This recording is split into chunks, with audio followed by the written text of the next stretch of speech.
Nestled between lofty Himalayan mountains, Gilgit-Baltistan, a resource-rich territory now occupied illegally by Pakistan, was part of undivided Jammu and Kashmir.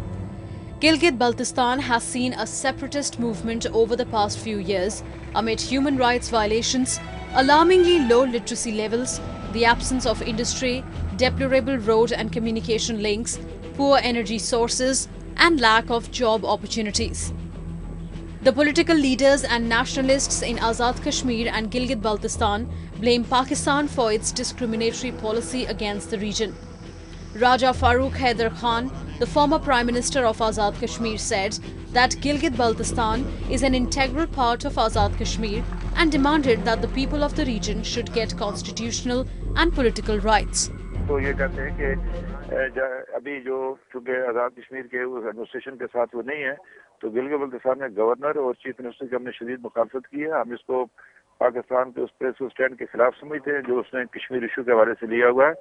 इस पे उसी तरह के अव्वल तो यह है कि दोनों को इकट्ठा करके एक बनाया जाए। अगर ये मुमकिन नहीं है इस वक्त फिलहाल, तो उसी तरह का जो अरेंजमेंट आज़ाद कश्मीर में वही अरेंजमेंट गिलगित-बल्तिस्तान में वह भी प्रेजेंट हो, prime minister, till the final disposition of state of this issue of Jammu and Kashmir. As a part of its strategy, Pakistan has been trying to camouflage its illegal occupation of the area.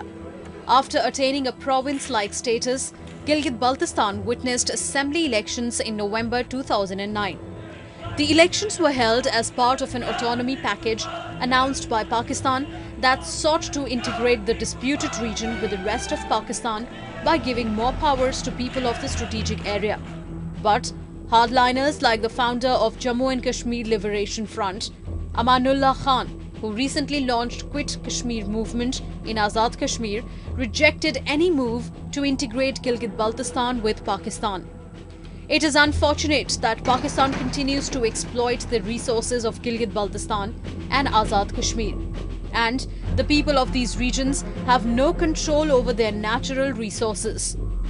मेरा जब वज़ीर-ए-आज़म का मैं बना, मेरा इसी बात पर था कि ये जो एक्ट 74 है, इसको जो है वो चेंज किया जाए और एक्ट 70 को जो है दोबारा आज़ाद कश्मीर में जो है वो प्रेसिडेंशियल फॉर्म ऑफ गवर्नमेंट था, लेकिन उसको पार्लियामेंट्री फॉर्म ऑफ गवर्नमेंट से लगाया जाए ताकि आज़ाद कश्मीर की जो एडमिनिस्ट्रेशन है ये सही तौर पर लोगों की उसको रिप्रेजेंट कर सके।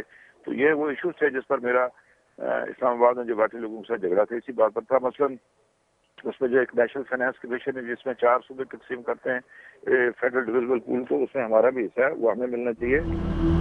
On one hand, the people of Gilgit-Baltistan are asking for their rights, but on the other hand, Pakistan is handing over de facto control of the region to China. An estimated 10,000 soldiers of the People's Liberation Army of China are present in the area to work on a railroad. They are supposedly extending the Karakoram highway, built to link China's Xinjiang province with Pakistan. By giving greater access to China in Gilgit-Baltistan, Pakistan wants to dampen the ongoing nationalist movement in Gilgit-Baltistan. But the people of the region are not going to accept the forceful occupation by Pakistan of their territory.